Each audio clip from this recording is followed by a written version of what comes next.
Bonjour à tous, ravi de vous retrouver dans Smart Job, l'émission RH Emploi de Bismart. Du lundi au vendredi, débat, analyse, expertise et vos rubriques habituelles. Vous commencez à bien les connaître, bien dans son job. Enfin, façon de parler, parce qu'on va rencontrer une directrice générale qui a été embauchée pendant le Covid. C'est évidemment une situation qui n'est pas simple et Eva nous l'a raconté avec ses mots. Working Progress et les invités de Welcome to the Jungle. Comment apprivoiser l'incertitude au travail dans ce contexte particulier, parce que l'expert qui viendra avait écrit avant le Covid. Mais évidemment, tout ce qu'il dit prend une dimension évidemment supplémentaire. C'est un sujet brûlant. On en parle dans quelques instants. Et puis, dans le cercle RH, notre débat, on s'intéresse à un rapport qui a beaucoup intéressé les travailleurs indépendants. Le rapport Frouin, qui est un magistrat de la Cour de cassation, mais qui fait des propositions concrètes pour améliorer la situation des travailleurs indépendants entre liberté et sécurité. On en parle avec des experts sur notre plateau. Et puis, fenêtre sur l'emploi, on en parle beaucoup sur ce plateau. Le numérique, c'est un outil d'inclusion. Comment, grâce à l'informatique, on peut retrouver un travail. Ce sera à la fin de l'émission et dans notre rubrique Fenêtre sur l'emploi. Tout de suite, bien dans son job. Enfin, façon de parler.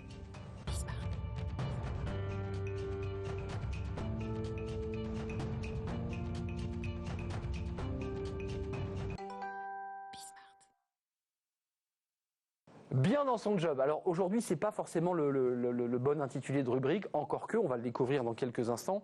On a essayé de savoir ce que ça faisait d'être onboardé, on a beaucoup utilisé ce mot, c'est-à-dire d'être embauché pendant le Covid, c'est-à-dire à distance.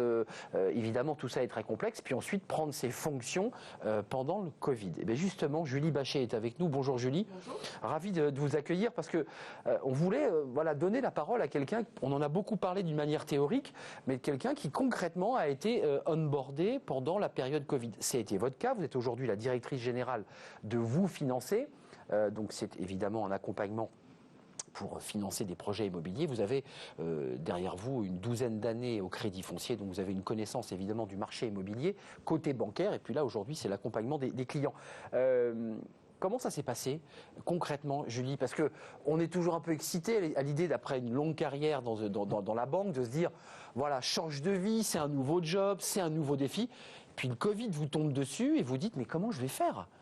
C'est tout à fait ça, Arnaud, en fait. La décision s'est prise avant la crise sanitaire, donc c'est effectivement une sacrée décision de décider de quitter un grand groupe comme BPCE. Ah oui. Donc une nouvelle aventure qui était très motivante, ce qui m'a conduit à prendre cette décision. En revanche, c'est vrai que l'arrivée s'est pas passée comme on l'avait prévu, puisque entre-temps, on a été confinés, donc impossible de réunir les équipes. On vous appelle, on vous dit, écoutez Madame Bachet, on veut garder le poste, vous serez bien directrice générale de Vous Financer. Par contre, vous ne pourrez pas rencontrer la personne qui vous recrute. Déjà, ça commence comme ça. Alors, j'avais été recrutée avant. Ouais, mais... En revanche, je ne pouvais pas rencontrer les gens avec qui j'allais travailler. D'accord. Et eux ont été informés de façon assez difficile pour eux, en visio, du départ de mon prédécesseur qui était le fondateur de l'entreprise et de mon arrivée. Ah oui, donc un mélodrame aussi au sein de l'entreprise, il faut le dire. Dans une période d'anxiété importante pour l'ensemble du réseau. Donc, ce n'étaient pas les conditions qu'on avait imaginées. Donc, ça veut dire que vous installez sur votre ordinateur les outils qui vous permettent de faire des visios et là, vous commencez à enclencher des discussions en visio avec vos collaborateurs? Comme c'est 200 agences, on ne peut pas échanger à 200. Donc, en fait, on est nous deux, Jérôme que je remplaçais et moi, face à notre ordinateur, à un écran noir, puisque eux ne pouvaient pas participer, pour leur annoncer à la fois son départ et à la fois mon arrivée. Donc au bout quand même du robinet, il y a quand même des gens qui vous écoutent, oui. Qui entendent les messages. Oui.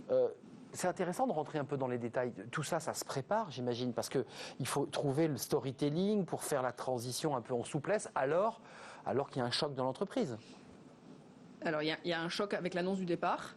Un deuxième choc avec l'annonce de l'arrivée tout de suite de quelqu'un. Donc j'en connaissais quelques-uns parce que vous l'avez dit, l'environnement dans lequel je travaillais avant fait que j'avais déjà des relations avec cette entreprise. Et le tout avec des collaborateurs très anxieux parce qu'enfermés chez eux aussi et sans activité en ce moment. Donc même en choisissant les bons mots, il n'y a pas vraiment de bons mots pour annoncer ça. Nous on avait prévu de tous les réunir pour leur annoncer. Ça n'a pas pu se passer comme ça.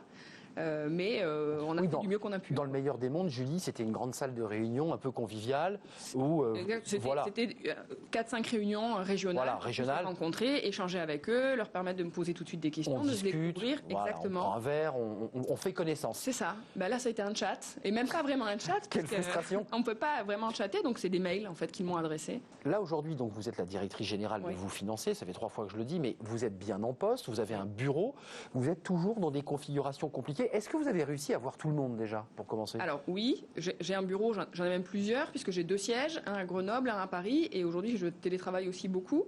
Donc on avait déjà l'habitude de ce travail à distance dans l'entreprise.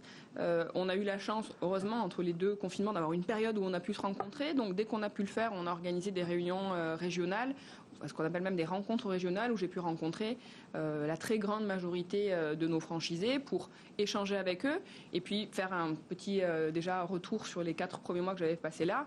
Et 4 mois difficiles, parce que ça a été à partir de... 4 mois un peu compliqués. Onboardé à partir de mars, embauché. 6 mai. Je suis arrivée le 6 mai. 6 mai, d'accord. Avant même la fin du confinement. D'accord. Donc là, vous ne rentrez pas dans un bureau pour être concret à ce moment-là? Non, à ce moment. Alors, on était déconfinés le 11 mai, donc... oui, le 6 mai, vous ne rentrez pas dans un bureau?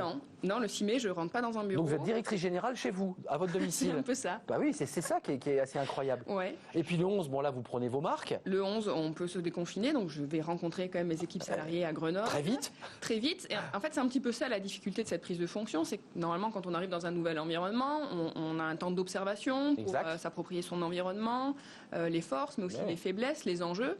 Et là, dans une période de crise, on n'a pas ce temps d'observation. On doit être tout de suite dans l'action. Bien sûr. Et pour autant, il faut quand même comprendre les attentes de chacun. Donc moi, j'ai beaucoup échangé avec eux. Tous ceux qui m'avaient fait un mail, parce que j'ai quand même été très bien accueillie. J'ai eu beaucoup de marques de sympathie, de bienvenue. J'ai recontacté par téléphone tous ceux qui m'avaient fait un mail. Je suis allée à leur rencontre dès qu'on a pu. Je suis allée en rencontrer dans leurs agences, partout en France. Pour créer ce lien. Et puis, oui, le téléphone. Et dès qu'on a pu, on s'est rencontrés physiquement. C'était important. Vous êtes donc aujourd'hui aux manettes de cette structure, de vous financer. On a compris que c'était un réseau, en fait, avec de la franchise. Exactement. Un petit mot, parce que vous êtes au cœur du dispositif. Vrai ou pas vrai? Est-ce que le marché se porte bien? Parce que vous êtes évidemment au contact des clients qui veulent être financés, qui ont des projets. La vie continue. C'est très compliqué, là aussi, en visio. Il y a eu même un débat comme quoi les agents immobiliers, on l'a reçu, Century 21, ne pouvaient pas faire de visite. Enfin, tout ça a dû gripper la machine, quand même. Alors, après le premier confinement, il y a eu un effet rebond très important. Donc, ça, on l'a vu. A reparti très fort. Cette fois-ci, un petit peu moins, parce qu'il y a quand même beaucoup d'anxiété. Puis bon, c'est quand même la période des fêtes malgré tout. Et puis, il y a quand même effectivement un environnement réglementaire qui ne facilite pas les choses aujourd'hui. Une augmentation du nombre de refus. Et nous, on espère beaucoup que les choses vont un petit peu s'assouplir dans les semaines et les mois qui viennent, puisque les Français ont toujours la volonté de devenir propriétaires. Nous, on a toujours la volonté de les accompagner. D'ailleurs, 85% des dossiers que l'on prend à l'étude chez Vous Financer aboutissent. Donc il y a quand même beaucoup de personnes qui peuvent encore accéder à la propriété, mais l'année dernière c'était 95%.